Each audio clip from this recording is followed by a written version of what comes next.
Rogue One, a Star Wars story, is largely considered one of Star Wars' best movies. Yet before its infamous and mysterious reshoots and edits, this Star Wars movie looked quite a bit different. Rogue One was released on December 16, 2016, but in the 8 years since, very little has been revealed about the movie's evidently significant reshoots. What is known is that about 5 weeks of reshoots took place for Rogue One, and that, during that time, the movie and even the story changed significantly. Accounts vary as to whether this meant director Gareth Edwards was sidelined when writer Tony Gilroy was brought on for the project and made some major changes. Per Variety, Edwards has stated that rumors about the situation are largely inaccurate, although according to Tony Gilroy's brother, John Gilroy, their Rogue One story changes were extensive. In any case, it's clear that the choices made during Rogue One's curious reshoots and edits fundamentally changed the plot of this popular Star Wars movie. The iconic Darth Vader corridor scene was the last scene added, but he would have had another massacre. One of the best Rogue One scenes almost wasn't in the movie.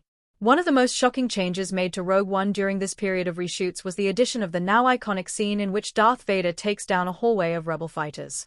This scene is arguably the single most well-known and celebrated in the entire movie, and it's difficult to imagine the movie without it. Evidently, though, it wasn't until the final changes were made that this scene was shot. According to Variety, Gareth Edwards explained, "The very last thing that we filmed in the pickup shoot was the Darth Vader corridor scene. Vader still would have played a role in Rogue One, but he was initially intended to fight on the ground on Scarif. In that sense, Darth Vader would have carried out a massacre in the movie either way, yet there's little doubt the alternate version would have paled in comparison to how brilliant the corridor scene ended up being." It's also notable that Edwards indicated he played a key role in the development of the hallway scene, suggesting this wasn't a reshoot done without or in place of his involvement.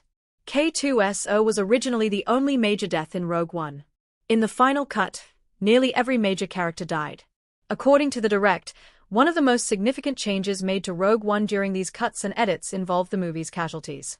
Initially, K2SO was going to be the only major character death among Rogue One's cast of characters.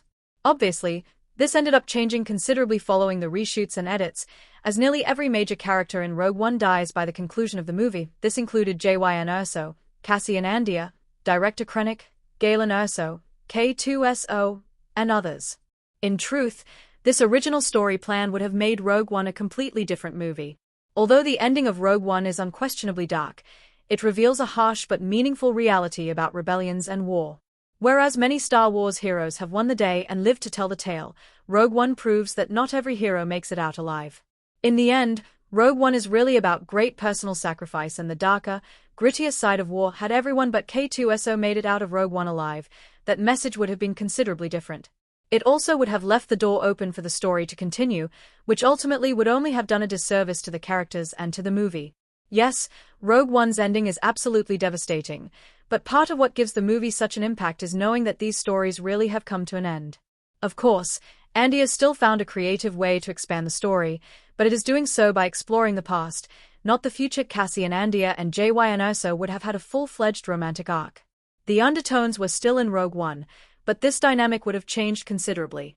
JYN Erso, Felicity Jones, and Cassian Andor, Diego Luna, embrace at a beach near the Scarif base in Rogue One, a Star Wars story.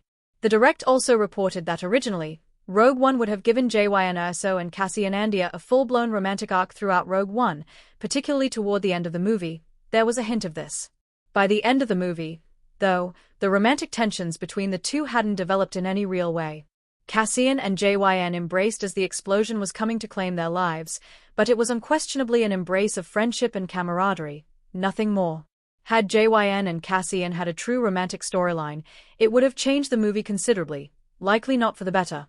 JYN and Cassian were both brilliant characters, but Star Wars didn't need another new couple.